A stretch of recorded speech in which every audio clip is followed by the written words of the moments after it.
News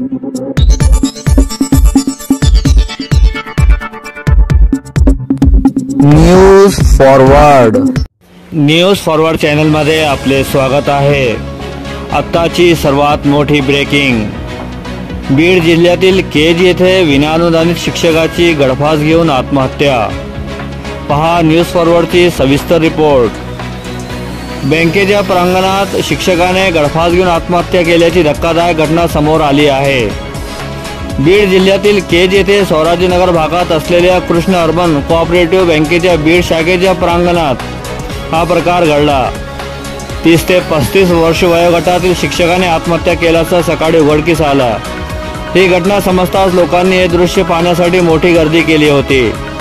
धक्कादायक म्हणजे मयत शिक्षकाने आत्महत्या करण्यापूर्वी फेसबुकवरून एक चिठ्ठी पोस्ट केली होती।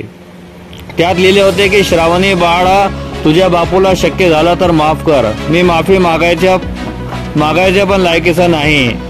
हे त्याचे शब्द कुटुंबाच्या काळजावर घाव घालणारे ठरले।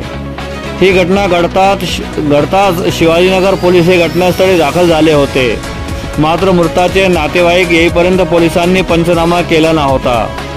अधिक मिळालेल्या माहितीनुसार मयत शिक्षक हा बीड जिल्ह्यातील केज तालुक्यातील देवगाव या ठिकाणचा रहिवासी आहे। त्याचं नाव धनंजय अभिमान नागरगोजे आहे। तो केळगाव येथील कायम विनाअनुदानित आश्रम शाळेमध्ये शिक्षक होता। 2019 मध्ये राज्य सरकारकडून 20% अनुदान घोषित करण्यात आला होता, मात्र त्याची अंमलबजावणी झालीच नाही। गेल्या अनेक वर्षापासून शिक्षक म्हणून काम करत असताना अनेक अडचणी आल्या। आज सकाळी त्याने बीड येथील कृष्ण अर्बन बँकेच्या परिसरात गळफास लावून आत्महत्या केली। आत्महत्येचं नेमकं कारण काय हे समजू शकलं नाही, मात्र जनमानसात होत असलेल्या चर्चेनुसार त्याने अनेकांची नावे घेऊन एक फेसबुक पोस्ट केल्याचे पुढे येत आहे। पोलिसांनी मृतदेह पंचनामा करून शवविच्छेदनासाठी जिल्हा रुग्णालयात नेला आहे। मात्र हा मृतदेह पाहून घरच्यांना दुःख आवरलं नाही।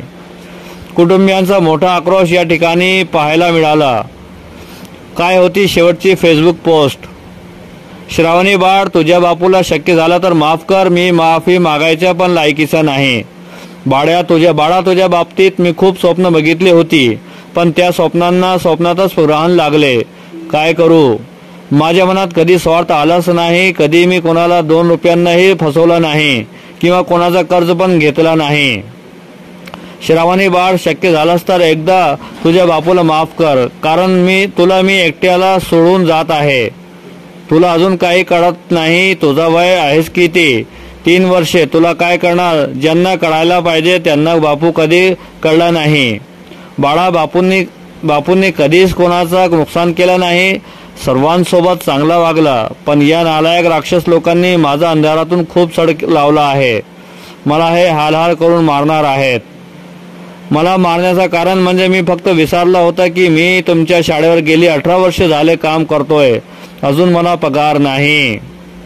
त्यावर ते म्हणाले, तू फाशी घे म्हणजे तू मोकळा आणि मी पण दुसरा तुझ्या जागेवर कर्मचारी भरायला मोकळा। हे ऐकून माझ्या पायाखालची जमीन सरकली आणि तिथून पुढे या लोकांनी मला त्रास देण्यास सुरुवात केली। श्रावणी बाळ, हे सर्व राक्षस आहेत। या राक्षसामुळेच मी तुझ्यापासून दूर जात आहे। तुला एकदा पाहण्याची माझी खूप इच्छा होती, पण मी एक दळभद्री बाप तुझ्या वाट्याला आलो। काय करू? माझ्यापाशी कोणता पर्याय या लोकांनी ठेवला नाही। बाळा, डोळ्यातला पाणी थांबत नाही, पण त्याग केल्याशिवाय पर्याय नाही। श्रावणी, मला माफ कर, माफी मागण्याचा पण लायकीचा नाही। तरी पण शक्य झाला जेव्हा तुला कळेल तेव्हा माफ कर। आता मी थांबतो, खूप त्रास होतोय।